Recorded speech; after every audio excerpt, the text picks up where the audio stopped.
Kemy Joseph. We'll cut that out. It always happens the second you start recording. It's like when you type in front of people, right? It's like, Oh okay, man, all yeah, right, yeah. let's start. Okay. Kemy Joseph said it right. How are you? Welcome to the Marketing for Stars podcast. I'm so excited you're here. This has been a long time coming. This is hmm awesome to see your face. Yeah, ditto. Happy New Year. Happy New Year Happy to New Year. everybody who's listening. I feel I'm so glad to see you. And just as we were kind of connecting before we hit record and just the updates and just, feeling more hopeful for 2022. Oh yeah. So hopefully that's what you're feeling as well and everybody listening too. Oh God, you guys are in for a treat. Kemy is just such a breath of fresh air and just such like a ray of sunshine. And I have to tell the story of how we met. Mm-hmm. So we met at UPW, which is Unleash the Power, Tony Robbins' signature They uh, can't see me, but I'm making the event. move. You're I'm making the doing move. it. We'll have to put this on YouTube so we can get all So the gestures.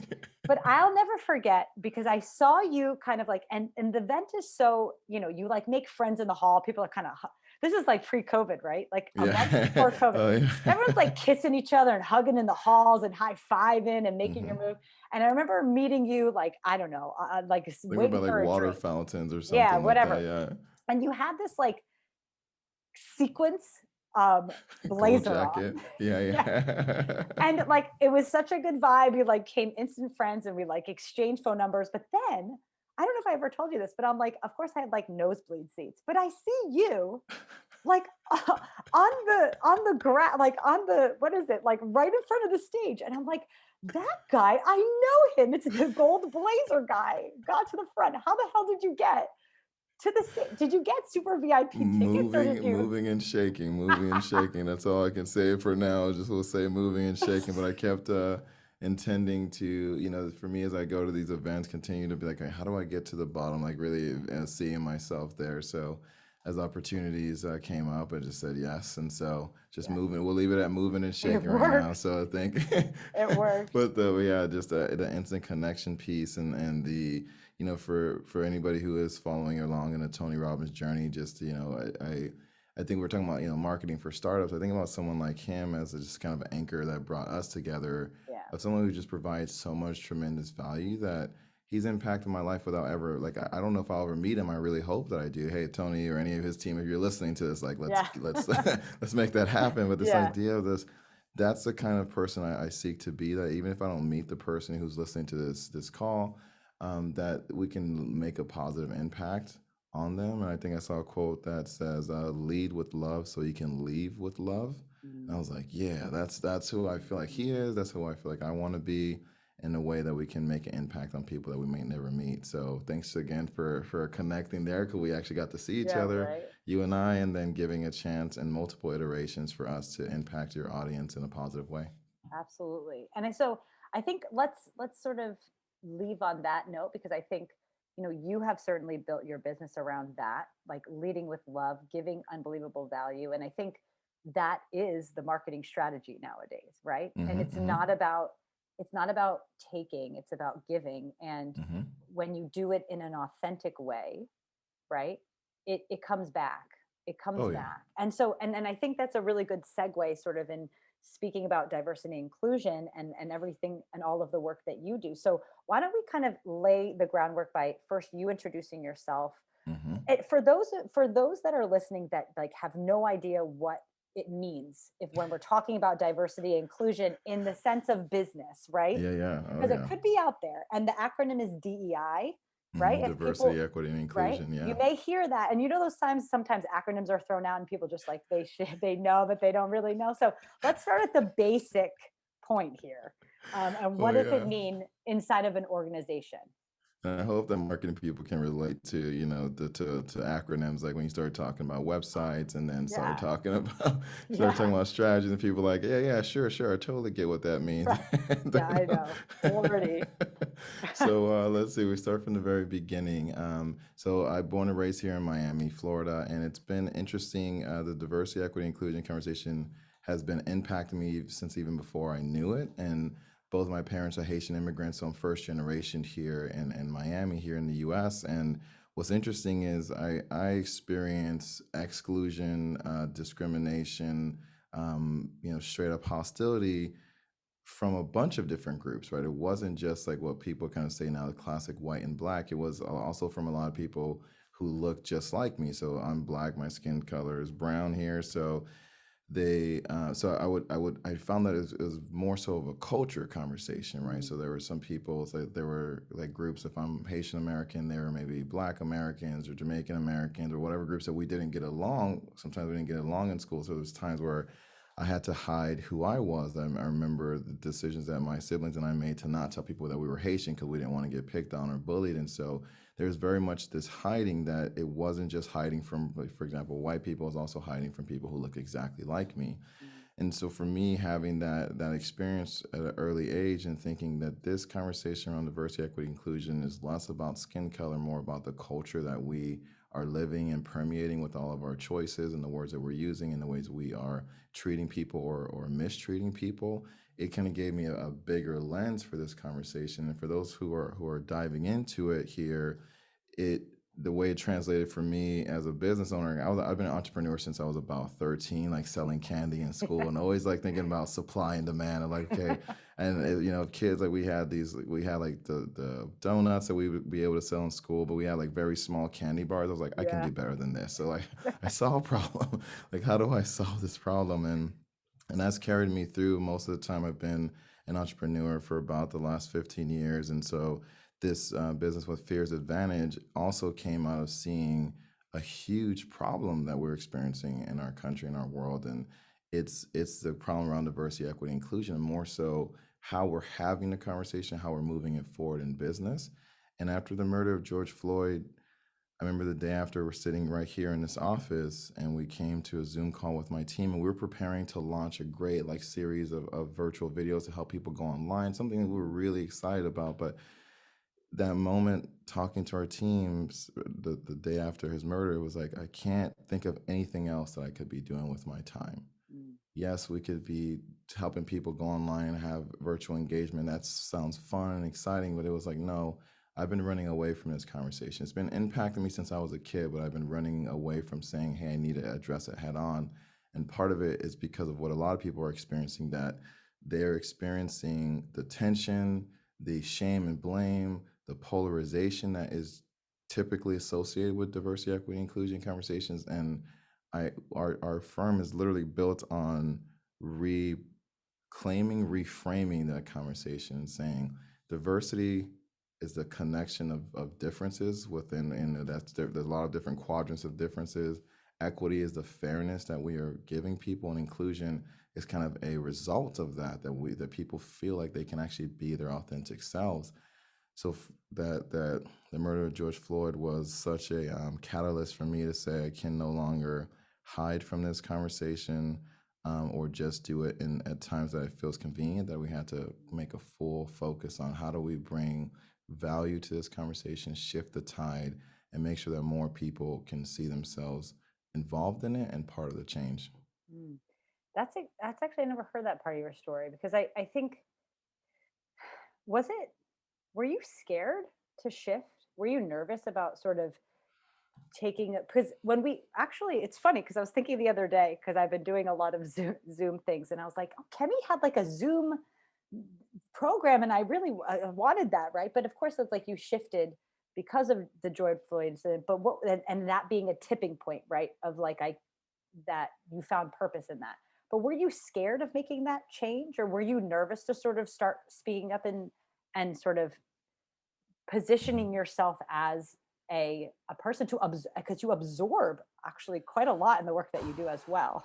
That's part of the reason I was avoiding it. So I would say absolutely. I was scared, and I think I was more scared of what would happen if I didn't do it. Mm, Right? That, would I have to see another global tragedy to then say, damn it, I wish I would have done something last time.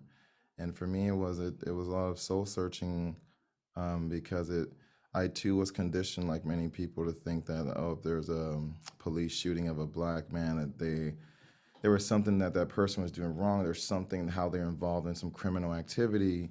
And I'd been somebody who had been involved in criminal activity as well at some point in my life and had different interactions with cops, most of which I felt safe, and then there was a few where it was like very toxic, and I feel grateful that I made it out of there without an incident. Mm. And it was interesting to then, the more that I started having positive experiences with police officers, just positive experiences in my life, I was like, well, things must be getting better for Black people in America, Mm. because I'm a Black person in America and I'm doing really well. Right. And that's why it kind of shattered a perception of what I had of America. And I think that it happened for a lot of people. We had that shattered perception, and we had the guilt that, dang it, we haven't been doing much about it. It's been easy to ignore it.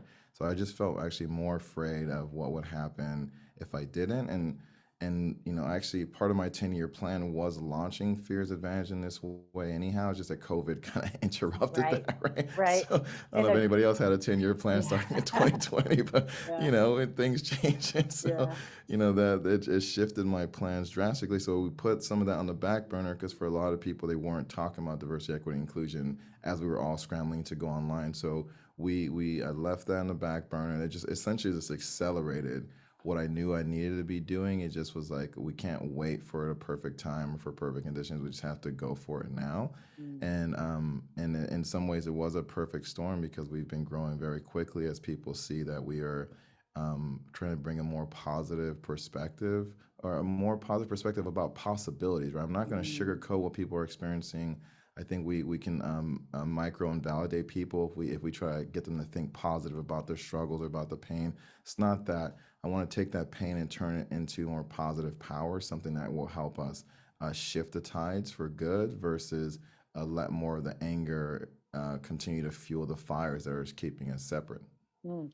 I think that's one of your superpowers, actually. And I think it's something that I've gotten so much out of from like joining the talks and webinars that you've hosted. Like your ability to lead with hope and not sort of harping on shame for everyone, because there's so much shame around the topic from Hmm. so many, from all different sides, right?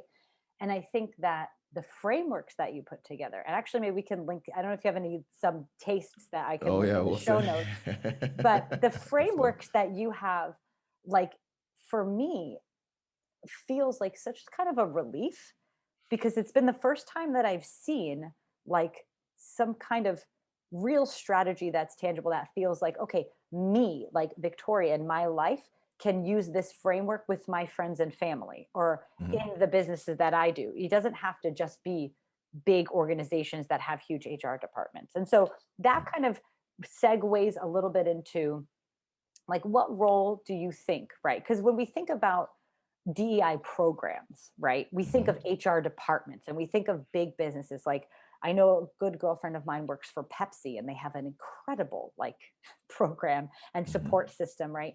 But if you're a founder, like my audience is a founder, and they're passionate about starting something that considers diversity and inclusion and the fabric of their brand, what kind of role can a small startup play in this whole landscape?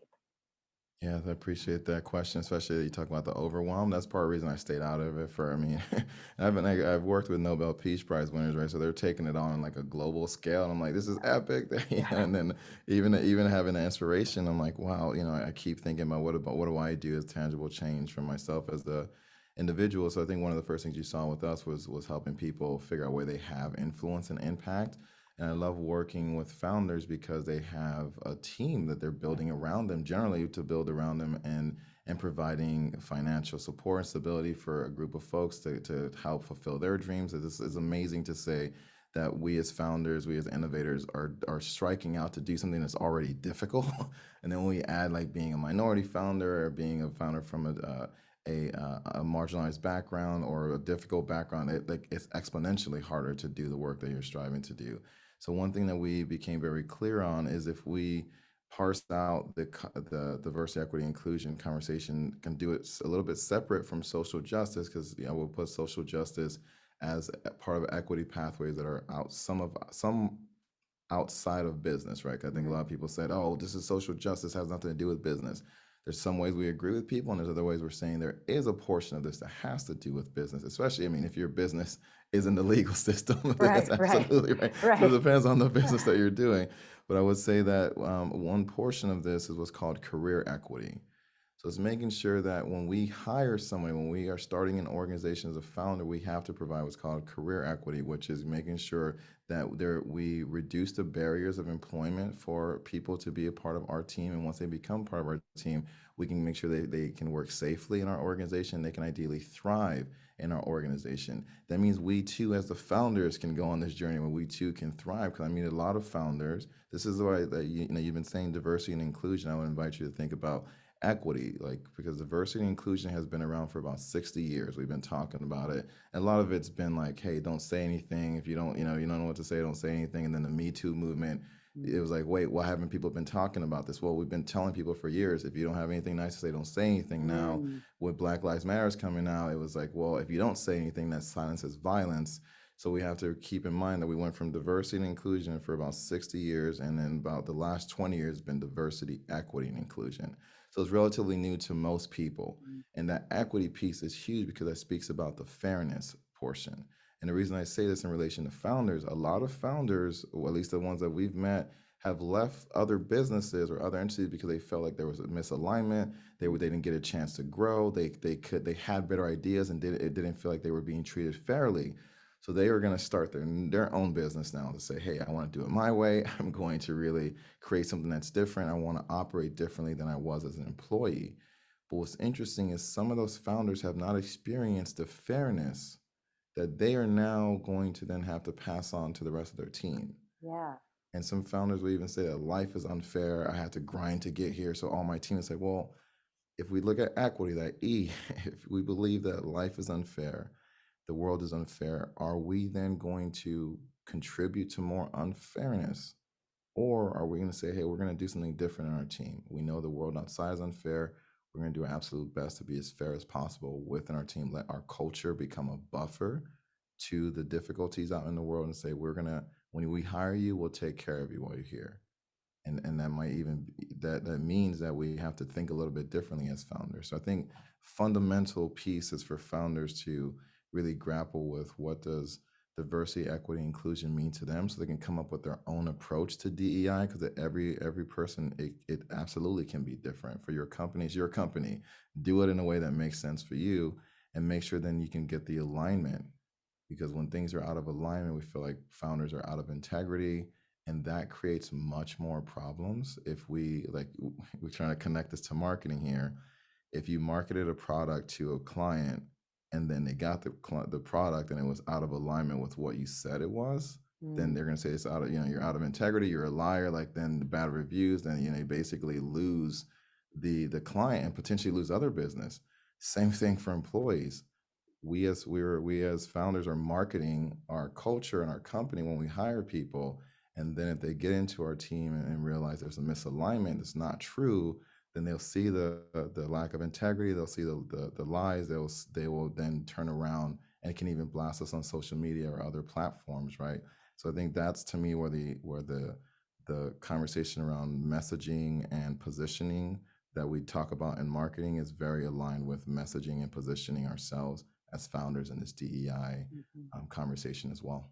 Yeah, absolutely. And one quote that kept ringing in my mind that is so true and applies to marketing and business on a whole, like as well as business on a whole, is that founders, uh, you know, build the people, and the people build the business.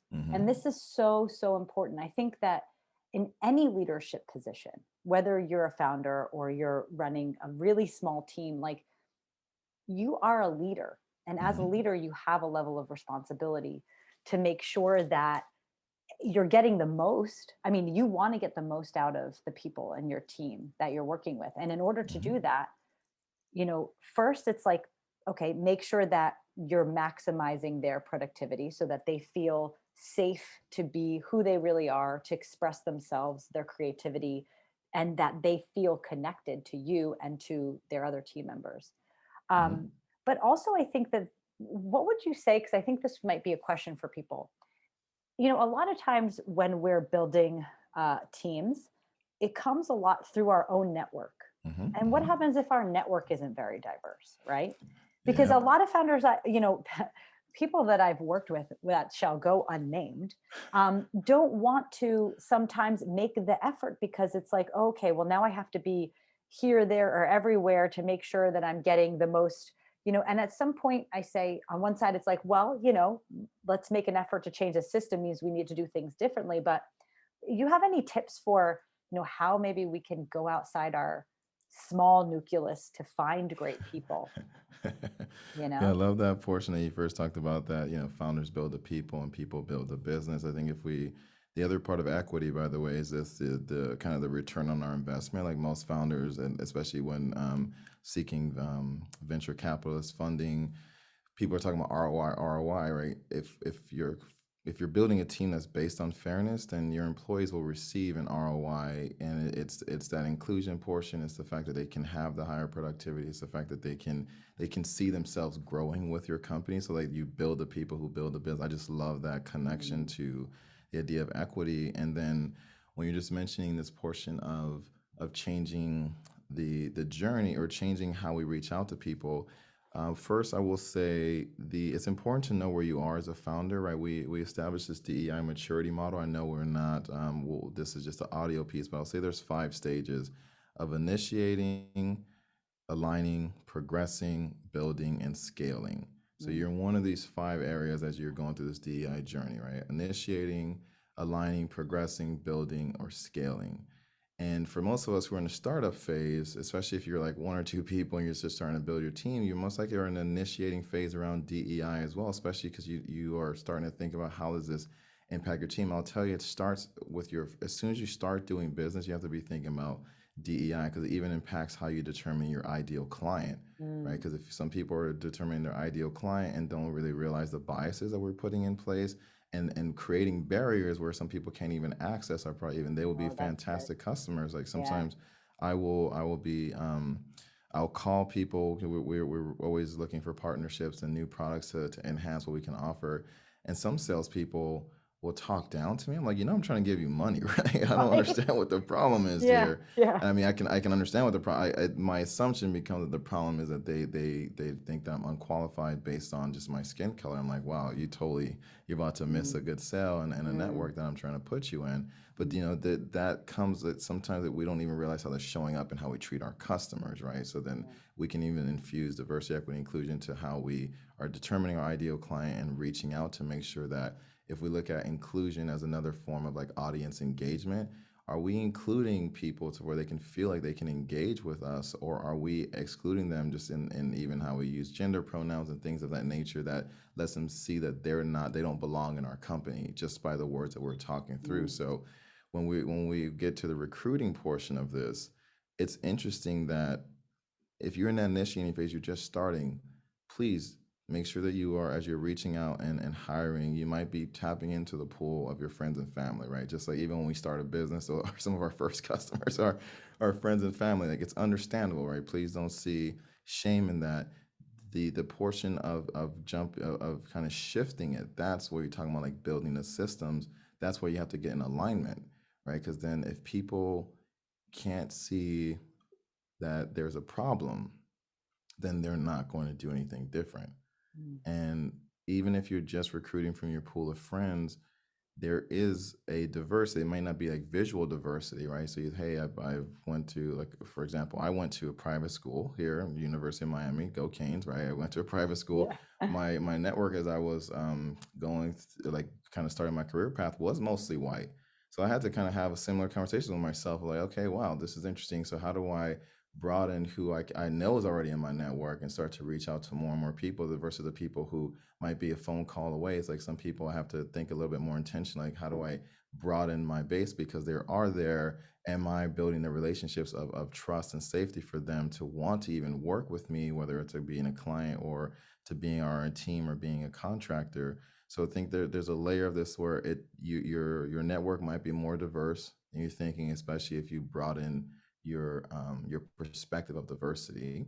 And then if you're trying to increase for example, racial diversity, which is what a lot of folks have been focused on lately, there is a journey that you might have to ask yourself, what have you been doing to intentionally build relationships with those Mhm. communities? Yeah. And Yeah. if you're saying, well, I'm not doing anything, And if you're absolutely fine with that, how am I going to convince you? Like literally, how would I convince you that you should be doing something that you feel absolutely fine not doing at all, and it has no impact on your business? So, the question that I would be asking you and all the listeners to consider is, what problems are we trying to solve with the DEI initiative in our business? Mm. Because as we can get clear on that, then we can get more alignment and say, great, we're in the aligning phase. We know the problems, and then we know that recruiting a diverse workforce or a diverse team can help us to solve blank problem. Mhm. Yeah, I think that's really interesting. And I want to kind of step back and talk a little bit about that idea of intention, because I think, as founders, when we, well, there's a part of intentionality when you're building a brand that should incorporate um, diverse ideas and diverse customers and team members. But even before that happens, what you were saying before, it's like, having your own personal audit of, who's the person that you want to be? How do you want to show up in this world with other people? And are you living in a way that fully expresses that? Because Hmm. as the owner of the business is, especially in the beginning, I mean, it is an expression of you, right? Oh It is yeah. an expression of you.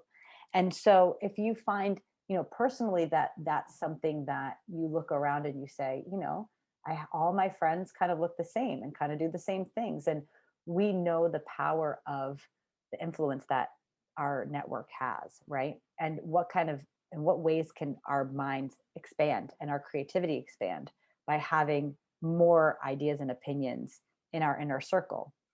And it's interesting, and I haven't really done this myself or thought about this in brand building, but there's a process that absolutely can be the same, right? Because when we're talking about recruitment, right, you were saying before, because that's kind of what people really associate uh, this subject with.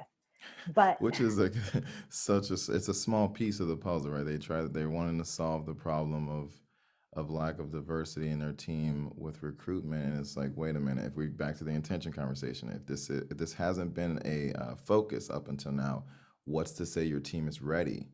Right, because mm, your team is your greatest recruiting or repelling force, right? If you ask your team, hey, we need to hire, say, more black people, and they're all looking around like, I don't know any black people either, are they ready to then work with some black yeah, people? Like, this is a yeah, real conversation. Like, yeah, this is if we look at the chain reaction. So I love what you're saying about the intentionality and reminding people that recruitment piece is one process as part of DEI. But what we're talking about right now of you talked about the brand building of like building your own DEI approach to say, and I notice we're saying approach versus stance, because stance kind of seems very rigid, like this is who we are. Like branding always evolves, right? It keeps on getting better. It's like your approach should be the same, and then mm, we can apply that approach intentionally to how you reach out to your customers, how you reach out to your potential hires, and then how you nurture those people once they're in your company, right?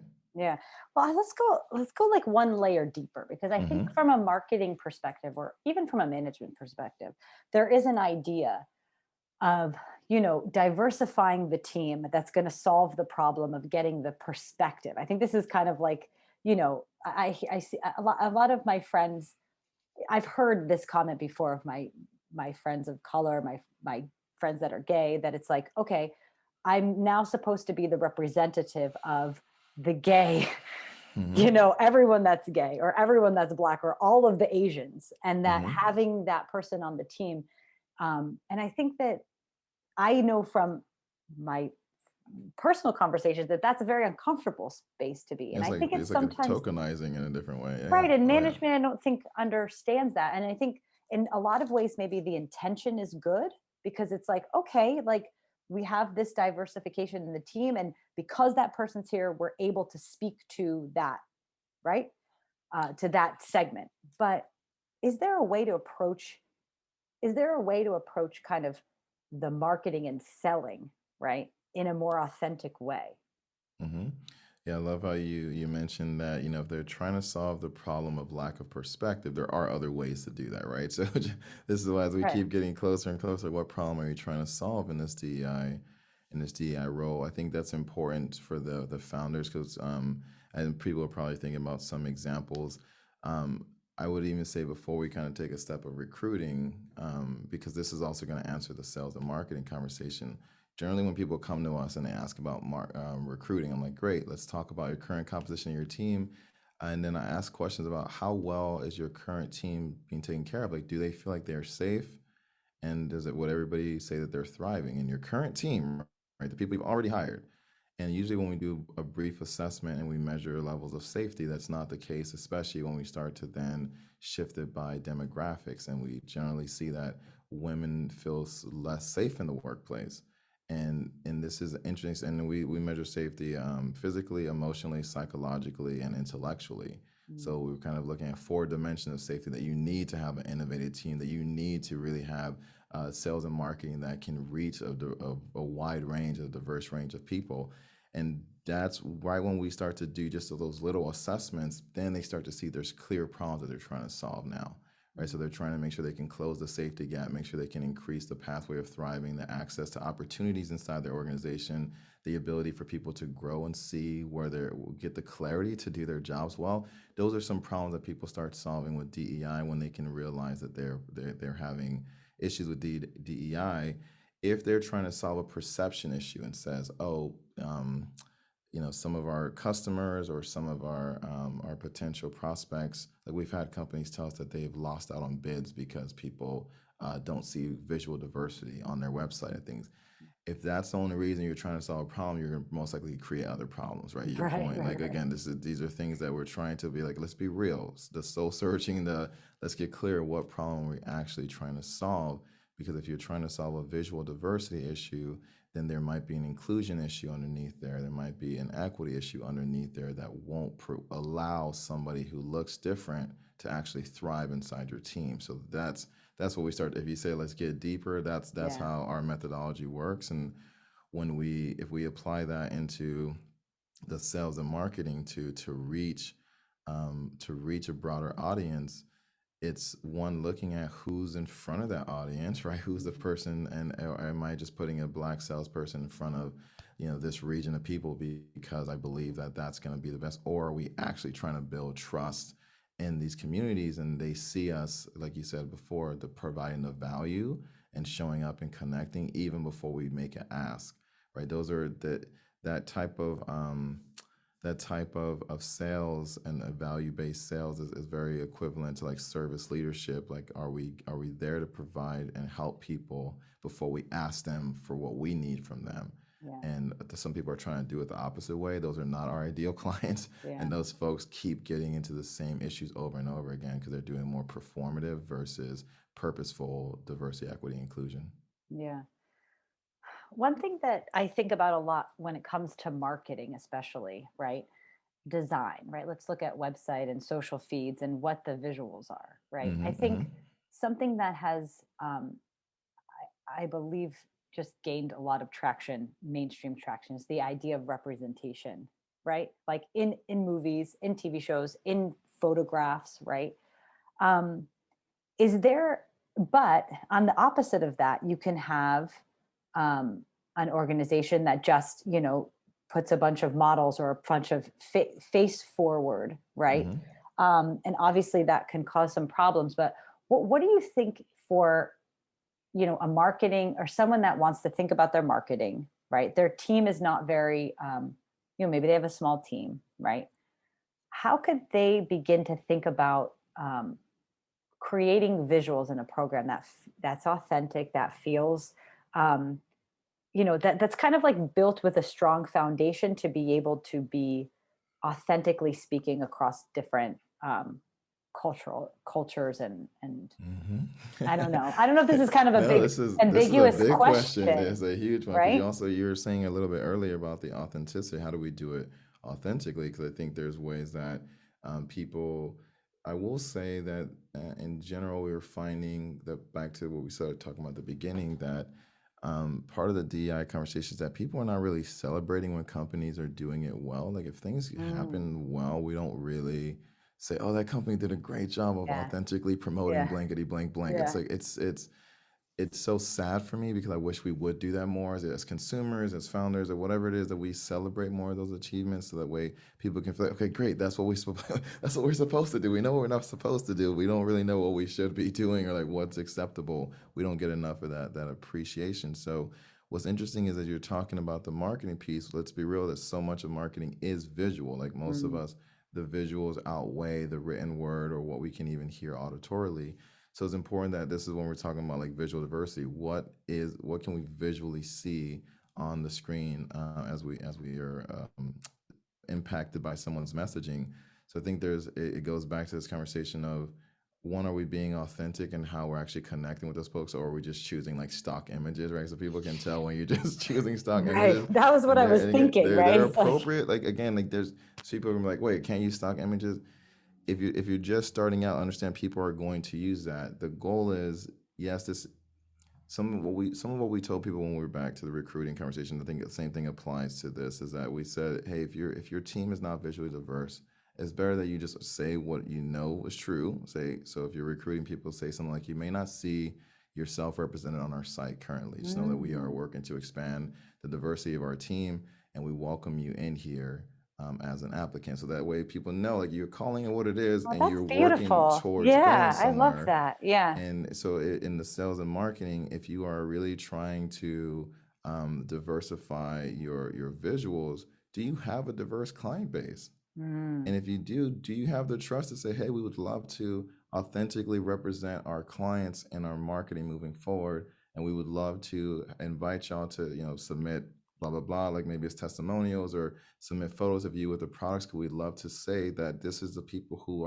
are using our products. These are the people we care about. We mm, want to attract more of these folks, right? mm, That will also tell you, if you don't have that, then in your target audience base, then you might say, okay, great, we have been excluding people. What can we do now to start to slowly build that kind of brand recognition in the communities that we want to serve? So I think there's layers where it can be very organic if we actually have a true intention of doing so. And the one key thing that you're hearing here is we're actually asking the people, right? mm. So same with these employees. If you're hiring someone and then they're supposed to now speak on behalf of all Black people, have you talked to them about this and say, hey, well, like, we would love to your insights on some of this. What do you feel most comfortable speaking about? Mm, Because even I, who's running a diversity, equity, inclusion company, like, I do not speak on behalf of all Black people, on behalf of all Haitian people. I speak on behalf of Kemy Joseph and of Fears Advantage, and I can certainly give some insights that could help in building authentic relationships. But I do not like I would not tell you to do, there's no one size fits all approach to connecting with people from each of the cultures that we could be discussing here. mm, So it's important that we give our team an opportunity to let us know what they actually feel comfortable speaking on, because then that gives actually more ability for people to share their lived experience, and for us to have that be the perspective that authentically drives our sales and marketing. mm. Okay, let's switch gears a little bit because I think this is something that a lot of people want to ask and maybe they don't know how to ask it. Okay. wait, wait. Yeah, it's for people who can't see. Like almost every or when I meet people for the first time, there's a moment right before we get off of Zoom. They're like, "Hey, Kimmy, like, can I ask you a question?" And they've been like waiting to ask the question. Yeah. I wonder if this is the You know, it's a question. question. This is probably the question, right? It's like, listen, you have a bigger team. You found yourself in a sticky situation, Hmm. right? Is this the question? No, the Had, question is like, okay. is it Black or African American? I was like, Oh, I don't know, man. I no. don't. That's one of the questions. I was like, I don't know. People keep changing the language. I'm BIPOC now. All of a sudden, I don't know. For me, I'm fine with Black. I can't tell you what the next person's fine with, but that's usually the question. That's also very that is a good one too. I'm glad that we cleared that. Okay. There's not a clear cut answer for that one. It's the Depends on who conclusion. you're talking to. That's Right. I it's- love that. I love it. Okay, but this is another one that I oh think a yeah, lot of okay, people, yeah, right? yeah, It's okay, like, yeah. Go for it. say, I mean, what would you advise people? And I'm sure this is like outside the context of work, just ever. If you found yourself in a totally foot in the mouth situation, or you've offended, um, you really just you're in a sticky situation, you know, or you found that someone is voicing their concern about you to like to someone like you guys that come like a consulting group, right? Mm-hmm. That you because I'm sure you come in and people have a perception of what kind of leader they are, and maybe after these assessments, their feedback is different. So, well, if you're that Yeah, person kind of receiving that, well, what's like kind of the what's the high road? I what's sort love of it. the best approach? I'll answer this in multiple ways. The first I'll say is that leaders who autocorrect get more respect. Mm, So if I found myself making a mistake, like I was doing an implicit bias training for a government agency, and at one point I said something to the effect of, "I don't want this to fall on deaf ears." And I said, "That's not how I want to say that because it's insensitive to the deaf community, right? Like, there's so many more ways for me to say, I don't want this to be misunderstood." And so, right, like, right, I right, caught myself. right. I said, here's actually what I actually wanted to say was, I don't want myself to be misunderstood. And like almost immediately somebody was in the chat saying, yeah, I'm glad you corrected that because I'm deaf. Like they would have, that they Yeah, were confirming with the group that that right. would have been, upsetting to Yeah, them. yeah. And then we did the Q&A after this hour-long talk, and you talked about the frameworks we teach. We taught great frameworks. They're like, that was the most valuable thing that we saw today, is that you Mm, made a mistake and you corrected yourself on it. And mm, you owned it. You didn't try to blame other people. You just said, sorry about that. This is what I actually wanted to say. And I think that's the piece that we're missing from a lot of founders, from a lot of leaders. And when we do that in general, just and especially in the world when we're out there and we make a mistake, we can say, sorry, I didn't mean to offend you. And we have a whole kind of training around apologizing, because some people are like, I don't oh, want to apologize, and they get all link it. We'll defensive. link It's it in like, the show notes along I with don't the know if that's a other public training. framework. Oh, We'll give you a different one, because I think okay. to part of what we find is when Private, people private. don't Yeah. want to apologize, there's so many layers underneath, including saying like, "Oh, I didn't do anything wrong." So that it takes more than just say, "Hey, apologize." But just know, for me, I've apologized more this last year than I can ever remember apologizing, because I just, even as I do my work, we're Mm, learning and growing, and terminology keeps changing, and there's different ways to support people. So certainly just start by apologizing, and more importantly, the follow through, right? If I apologize and I tell someone that I'm going to do something differently, then they're going to be looking to see if I did it differently. mhm, That's a layer where leaders fall short all the time. They mhm. say something and then they do the complete opposite. And if we talked about visual marketing before, people look at us, our behavior, more than they listen to our words. Yeah. And so it's important that leaders understand that very clearly, so that way they can kind of course correct with their behavior. And then the last piece you just talked about, assessments. This is very difficult for us sometimes, because one, we've learned that we only are going to, for the most part, we have some standard questions, but we're mainly wanting to find out what questions leaders want to ask that they're ready to see the information about and to do something with that information, right? Because when we assess our team and then we don't do anything to change the data, to change their experience, Mm, more mistrust, more lack of integrity. People feel like their trust is being micro shredded. Like it's very difficult. So we start to find, to get a sense of the leaders of where they see the company going and how they want to support their team, and checking on those things that the leader can wrap their minds around, plus some additional questions to get greater context. 'Cause then the leaders kind of a little bit more ready to receive that feedback and to do something with it. It's super important that we're going to do yeah. something with that information, because what often happens with data is that for the person who hasn't had a voice in the conversation, they see the data says it can validate what they've been experiencing. And they're like, great, I'm glad I'm not alone. I'm not crazy. I'm not the only one experiencing that. Sometimes for the leaders, they see the data and say, damn it, we've been working on blah, blah, blah, and no one seems to be appreciating. It's like, that's not what's happening. Yeah. There's just more going on. And if we want people to really appreciate some of these efforts, we have to then look at what else is blocking that. So there's a validation and an invalidation that happens at exactly the same time when people are seeing their data. So make sure that your team is ready for that before. So now when we are part of our sales cycle, we show people samples of data and say, what would you do if your data came back Mhm, this way? And mhm. that way they can get themselves their minds around this Prepared. conversation, that if it does show up worse than the sample data, are you ready to see that, and ready to, more importantly, do something about it, so your team feels like they can rebuild the trust that is needed for you to succeed as a company? Mm. Wow. Okay. I have a couple more questions. I want to be respectful of your time, but This is exciting. I'm like, let's I'm, go. I'm really, no, okay. Okay. The last two I'll group together. Let's Okay. start here. So I have, founders in my audience that are, just starting out, or they're ready to scale, and they're ready to fundraise, whatever. There's different stages. Hmm. But Hmm. let's say that regardless of the stage, someone's kind of curious to take some action steps in their business, right? Where do they start? What should they start with? Well, I would say we are in the process of developing a DEI maturity model assessment to get where you are. Because if you're in well, that would be the initiating phase. If you're just starting and you don't know what to do, we Mm, would essentially, one of the key components is get yourself a coach. So we provide executive coaching, DEI leadership coaching.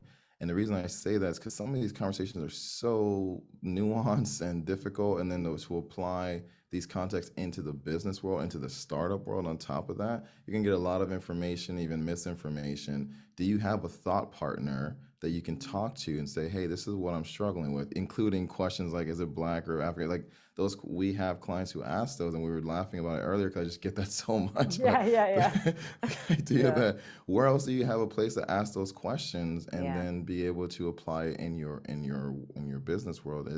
One of the startups that I've kind of been the most proud of is that their founder, she said, you really helped me see that this inclusion conversation is yes about our team because they already had a diverse team, but she said it's about the voices in our team Mm, and how that impacts our product. And she saw some of their highest grossing months about 2 months after we started working together because she needed to shift how she was giving her team agency within the company. So if you're Oh, that that's a good leader who one. wants to make sure you can empower your team, I would absolutely say start with an executive coach, like from our team from Fears Advantage, or any consultant that you trust to make sure that they're giving you a positive perspective, they're helping you make progress, and they're celebrating that progress in a way that inspires you to keep the journey going. Mm. So we offer that, and I know other consultants out there offer that too. But I would say that's a absolute um, must have for the executive who's just starting on this journey.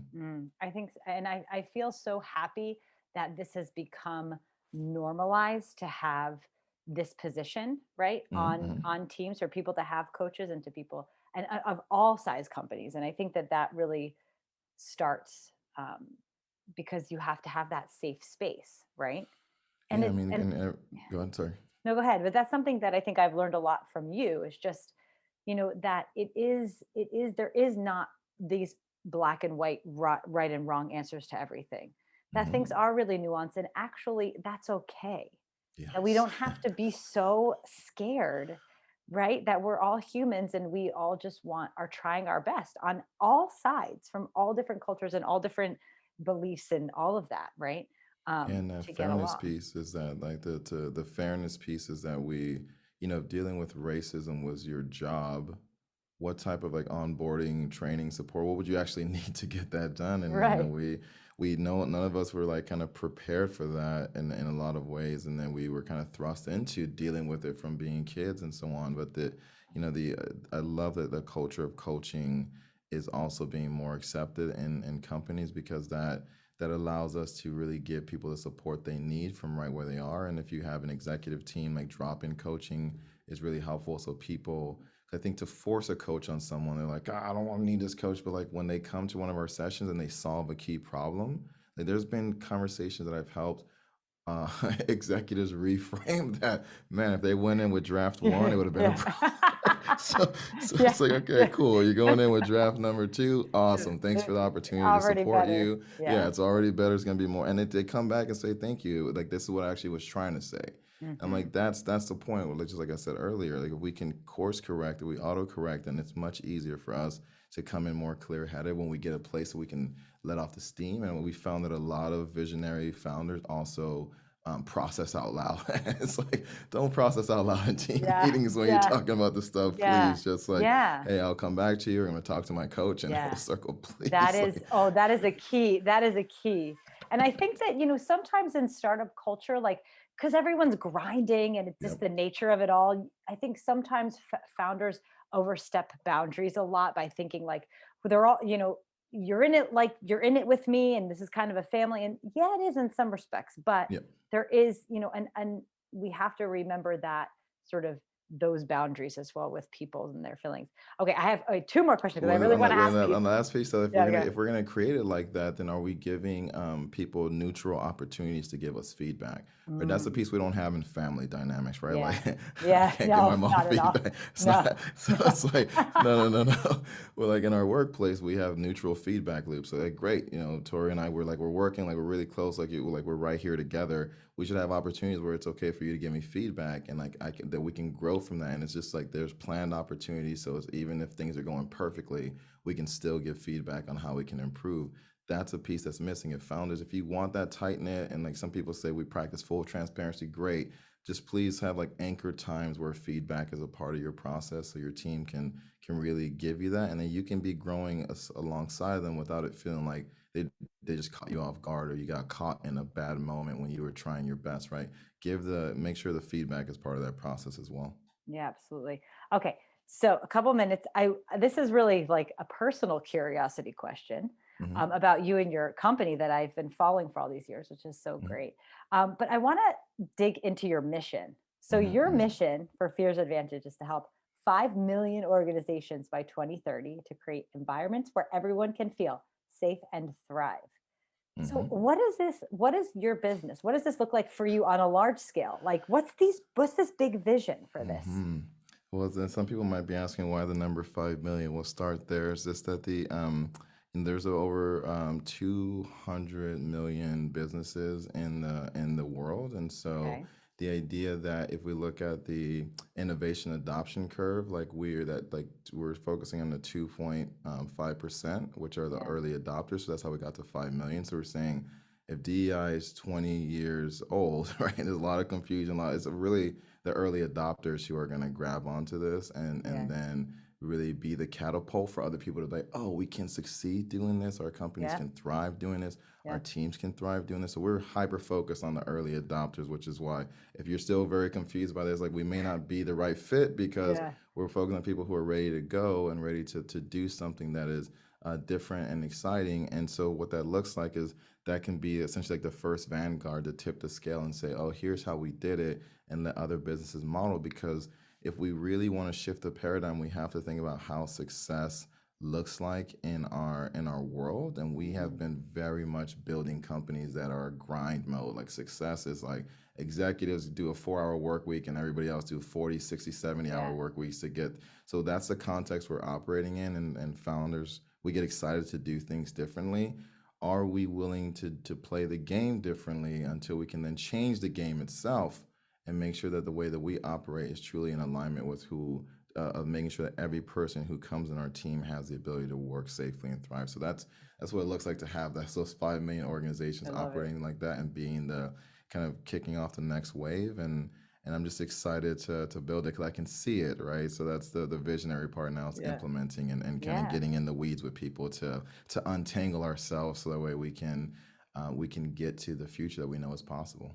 Yeah. Well, and I think like just as a to comment what we're talking about with the coaching, it's like it is something that everyone needs this education, a safe place. Like Hmm. Hmm. there's so much possibility for how this can grow and how different the world will look when we feel comfortable having these conversations and feel that we have a framework or action steps Hmm. to actually solve some of these problems, right? Yeah. Instead of just feeling like we're throwing our hands up in the air. Okay, so this our time is up. We have to have you back to dig into more things. Yeah, I've I'm got super other excited. juicy questions to ask you, but for this session, where Hmm. can everyone find you and connect with you and learn more about you and Fears Advantage?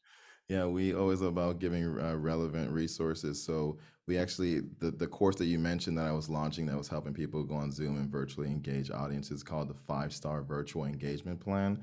So we Oh actually yeah, have two free trainings that folks can get. That one is about their internal team, one is about their sales and marketing, like how to do this sales and marketing for diverse audiences. So they can find that at fearsadvantage.com/engage. So perfect.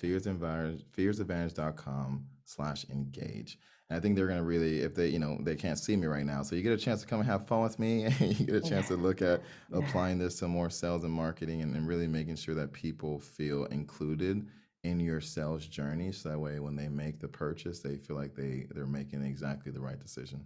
I love that. That's awesome. Okay, cool. So fierceadvantage.com/engage. Hmm. And all those juicy resources you were chatting about in our conversation, pass them to me. I'll put them in the show notes as Okay, well. perfect. So if there's Yes. any other things that we mentioned, some The slides, DI maturity slides model. or Yeah, they'll whatever, see it. I'll pass it through. So thank you so much, Kemy, for your time. This is an Thank awesome you. conversation and can't wait to continue it soon. Same. Thank you. Thank you. Thank Thank you. you.